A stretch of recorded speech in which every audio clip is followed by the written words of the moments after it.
عمر فاروق کے پوتے تھے جناب سالم بن عبداللہ بن عمر.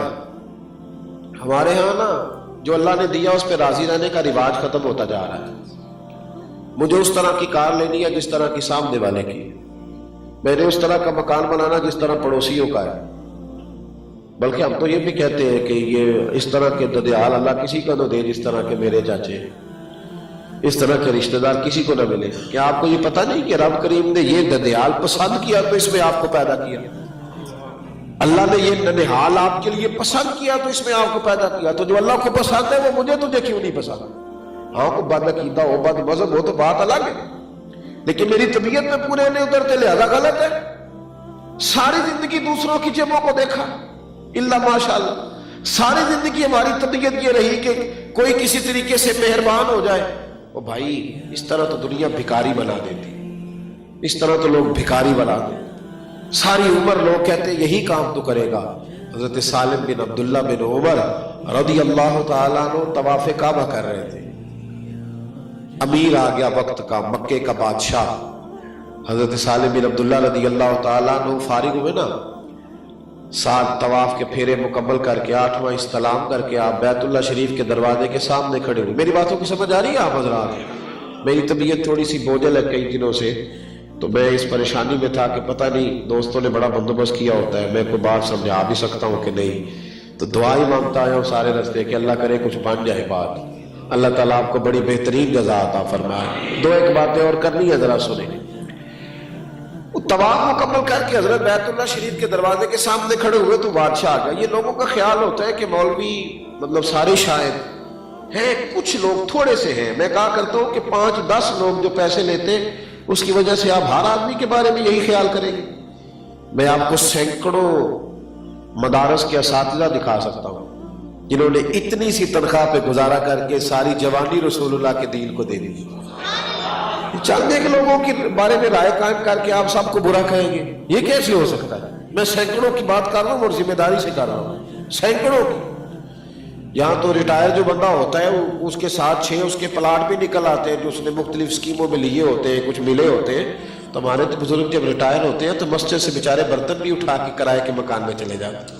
انہوں نے کام کیا، خودداری کے ساتھ کیا. لوگوں کا خیال ہوتا ہے کہ شاید سارے ہی لوگ اس طرح کے، حالانکہ چند ہوتے ہیں. تو فارغ ہو اعلیٰ حضرت فاضل بریلوی رحمۃ اللہ علیہ نا ایک دن دکان پہ چلے گئے تیل لینے. بوتل پکڑی ہے ہاتھ میں سرسوں کو. یہ بھی دیکھے کتنے بڑے امام ہیں، اپنے کام خود کیا کرتے تھے. یہاں عادت نہیں رہی کچھ لوگوں کو کوئی بھی ہاتھ ہلانے کی، بالکل عادت ختم ہو.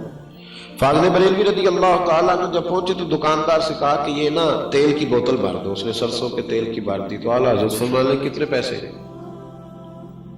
کہنے لگا جی ویسے تو 5 آنے کی ہے، آپ ہمارے عالم ہیں، آپ 3 آنے دے دیں.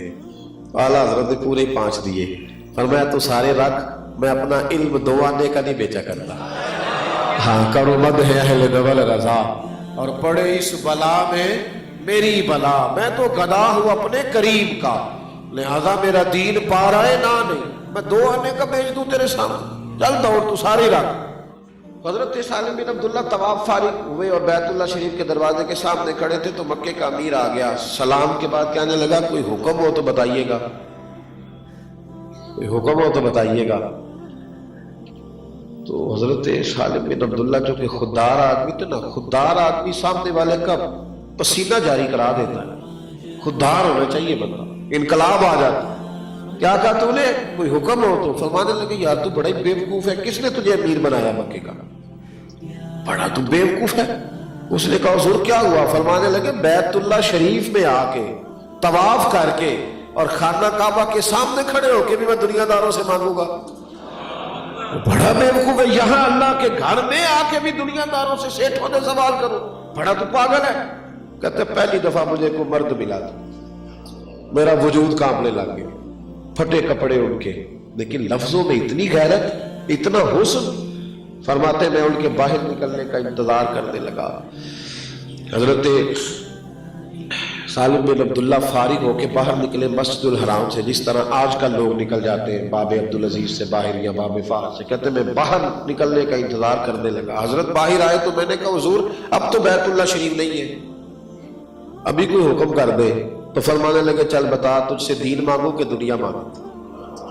بڑا شوق ہے نا دینے کا, کیا مانگو, دین کے دنیا. کہنے لگا جی حضور دین تو آپ کے پاس ہے, میں تو دنیا دار ہوں, دنیا ہی دے سکتا ہوں. تو آپ مسکرائے, فرمانے لگے دنیا تو میں نے اس سے کبھی نہیں مانگی جس نے دنیا بنائی ہے, اس سے کبھی نہیں مانگی. اس کو بھی کہتا ہوں فضل ہی عطا فرما, محبوب کی غلامی عطا. میں نے تو کبھی دنیا کے مال کا اس سے نہیں سوال کیا, تو تیرے ساتھ کروں, چل دوڑ جا.